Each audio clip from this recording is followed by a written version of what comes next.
मैं कैसे परिचय दूं उस शख्सियत का जिनका नाम खुद अपने आप में एक परिचय है। मैं कैसे परिचय करूं उस व्यक्ति का जिनकी आवाज देश की ही आवाज नहीं बल्कि सारे विश्व की आवाज है।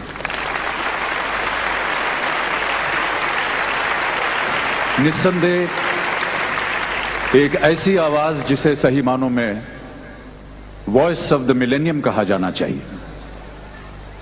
मैं कैसे परिचय दूं उनका जबकि सुर, ताल, संगीत सब उन्हीं के नाम से शुरू होता है और उन्हीं के नाम से खत्म हो जाता है।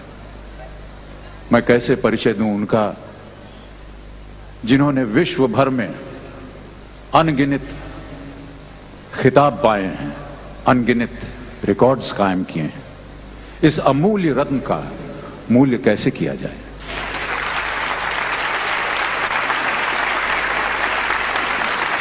इन प्रश्नों का उत्तर देने के लिए न तो मेरे पास दिमाग है और ना ही शब्द।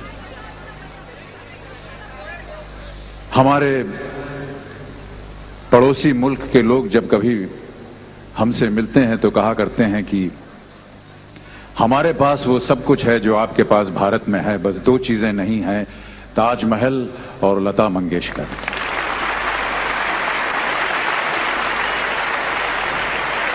इतनी बड़ी उपलब्धि अपने आप में ही एक अजूबा है। परंतु अपनी छोटी सी हैसियत में लता जी के गुणों का वर्णन करने के लिए मैं प्रयत्न करना चाहता हूं। धृष्टता के लिए लता जी मुझे क्षमा करें। पता नहीं आप लोगों ने कभी सितार को नजदीक से या करीब से देखा है या नहीं।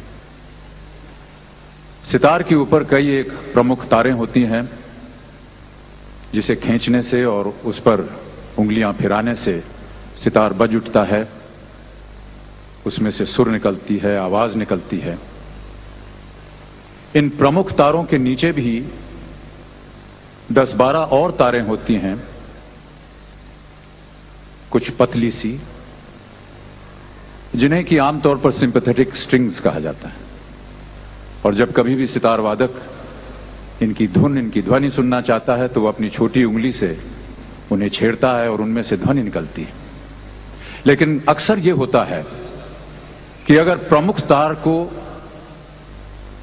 ऐसे ढंग से खींचा जाए कि उनका सुर सही निकले तो ये सिंपैथेटिक स्ट्रिंग्स अपने आप बज उठते हैं। ये सिंपैथेटिक स्ट्रिंग्स इसलिए बज उठते हैं क्योंकि उस सुर में इतनी प्रबलता होती है, इतनी शुद्धि होती है कि उन्हीं के कारण ये तार अपने आप बज उठते हैं। लता जी के सुर में, लता जी के गायन में, लता जी की आवाज में मेरा ऐसा मानना है कि इतनी प्रबलता है, इतनी शुद्धि है कि वो मनुष्य की आत्मा के तारों को झंकृत कर देती है।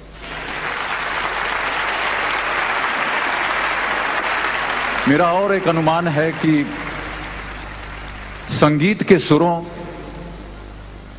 और परमात्मा के बीच एक बहुत ही अद्भुत और विचित्र बंधन है।